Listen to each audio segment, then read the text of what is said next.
नमस्ते।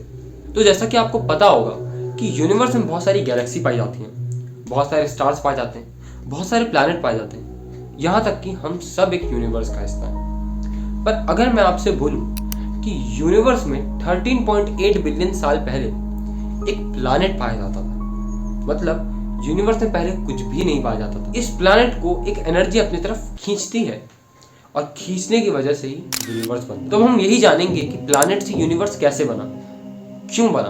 तो चलिए मिलकर समझते हैं बिग बैंग थ्योरी को।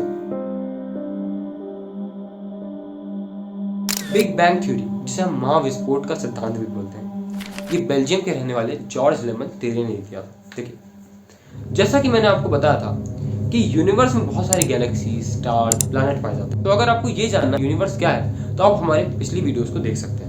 अब अगर मैं आपको बोलूं कि यूनिवर्स के अंदर सबसे बड़ा क्या है, तो आप बोल सकते हो कि यूनिवर्स के अंदर सबसे बड़ा क्लस्टर होता है, जो कि 3 गैलेक्सीज का समूह होता है। उसके बाद क्या आती है, हमारी गैलेक्सी आती है। गैलेक्सी के अंदर क्या है, बहुत सारे तारे होते हैं। उसमें सबसे बड़ा क्या होता है, तारामंडल, 89 तारे आते हैं। इसके बाद नक्षत्र होता है जिसमें 27 तारे आते हैं, और उसके बाद हमारा सोलर सिस्टम होता है। अगर हम इन सब में से सोलर सिस्टम को हटा दें तो हमारा तारामंडल, नक्षत्र, गैलेक्सी, सुपर क्लस्टर, ये सब भी तो एक तारों से ही तो मिलकर बना है। हमारी गैलेक्सी का 99.9% भाग स्टार से घिरा हुआ है। अगर आपको ये जानना कि स्टार्स क्या हैं और स्टार्स कैसे बने तो आप हमारी वीडियोस को देख सकते हो। तो असल में क्या था कि 13.8 बिलियन साल पहले यूनिवर्स में ना ही गैलेक्सी थी, ना ही स्टार, ना ही कुछ भी नहीं था। सिर्फ और सिर्फ एक प्लैनेट हुआ करता था।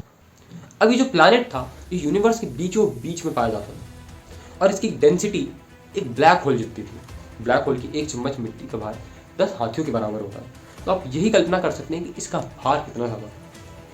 अब इसी प्लैनेट को एक एनर्जी अपनी तरफ खींचती है, और एनर्जी क्यों खींचती है, किस वजह से खींचती है, इसको हम थोड़ी देर बाद समझेंगे। अब ये जो प्लैनेट है इससे यूनिवर्स कैसे बनता है, पहले इसको समझते हैं। हम लोग पहले एक बूंदी के लड्डू का एग्जांपल लेते हैं। बूंदी का जो लड्डू होता है, ठीक है, जब हम बूंदी के लड्डू को फोड़ते हैं तो क्या होता है, एक तरफ बूंदी के लड्डू का ढेला मिलता है और एक तरफ थोड़ी थोड़ी थोड़ी थोड़ी बूंदी अलग हो जाती है ना। ये सब एक बूंदी के लड्डू का ही भाग थी।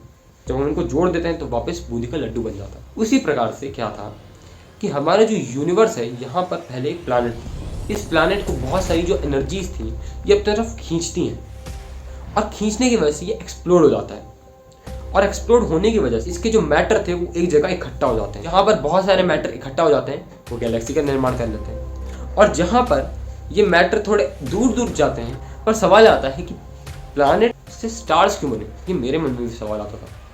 तो समझिए, जिस तरीके से मैंने आपको बताया था कि स्पेस में पाया गया कोई भी मैटर यदि वो सूर्य से 1.44 गुना बड़ा होता है तो वो मरता नहीं है, अभी तो वो 4 भाग में टूटता है।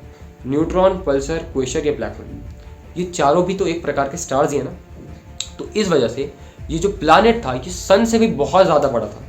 तो इस वजह से ये जो प्लैनेट था जब इसमें एनर्जी अपनी तरफ खींचती है तो ये स्टार्स में बदलता है। जहाँ पर ये मिल गए तो गैलेक्सी बन जाएगी, और जहाँ अलग अलग हो गए वहाँ पर स्टार्स बन गए। अब दूसरा सवाल ये आता है कि ये एनर्जी कौन सी थी जो इसको खींच, हमारे पास उसके अभी साइंटिफिक एविडेंस नहीं है।